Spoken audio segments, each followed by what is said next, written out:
quadratic function does not have any negative values. It touches the x-axis at 0.40 and intersects the y-axis at 0.4. Determine the function.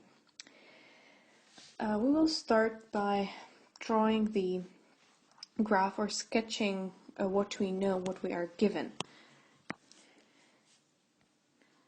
So the x-axis and the y-axis,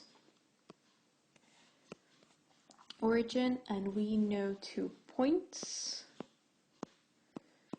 4, 0 and 0, 4. We know that the function touches x-axis at this point,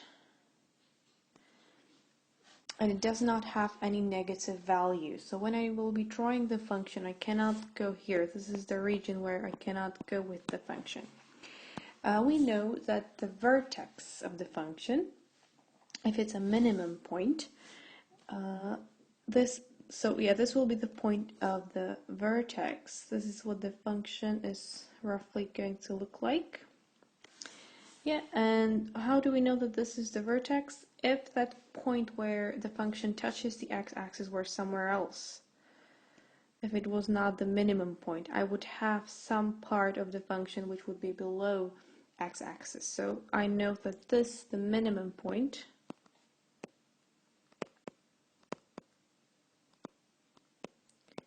is the only option where the function can touch the x-axis.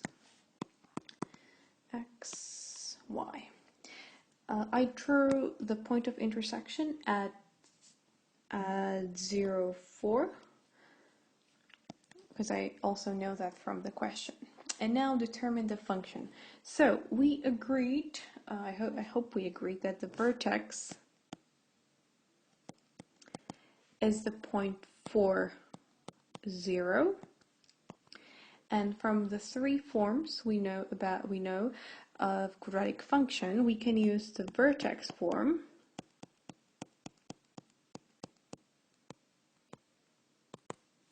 which goes that f of x is equal to a times x minus h squared plus k, where h and k are the coordinates of the vertex.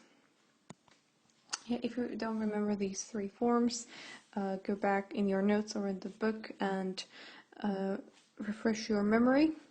So we know what h and what k is because we know the vertex. So we can rewrite this function.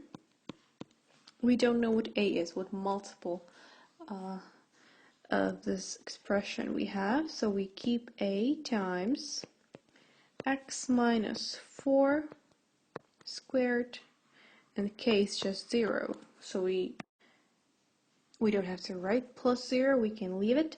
And this is the first very important step in our solution, realizing this form. And now we need to remember that in the expanded form, or the standard form of the quadratic function,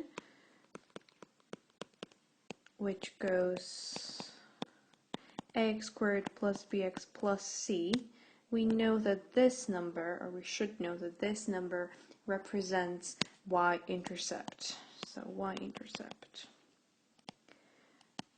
Which means that when this expanded, this final term will represent the y-intercept, which I am also given. This is my y-intercept.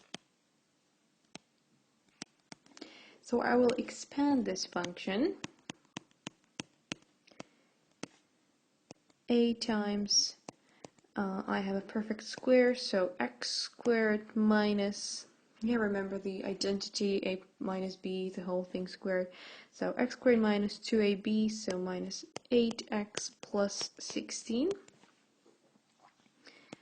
I will expand f of x is equal to ax squared minus 8ax plus 16a.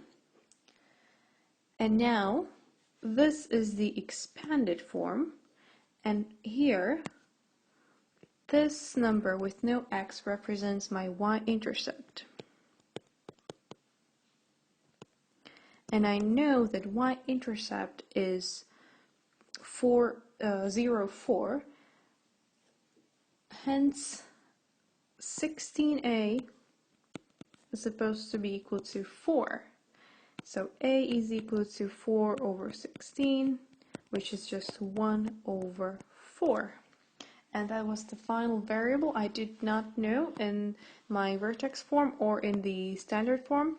I can write the answer in any of those two forms.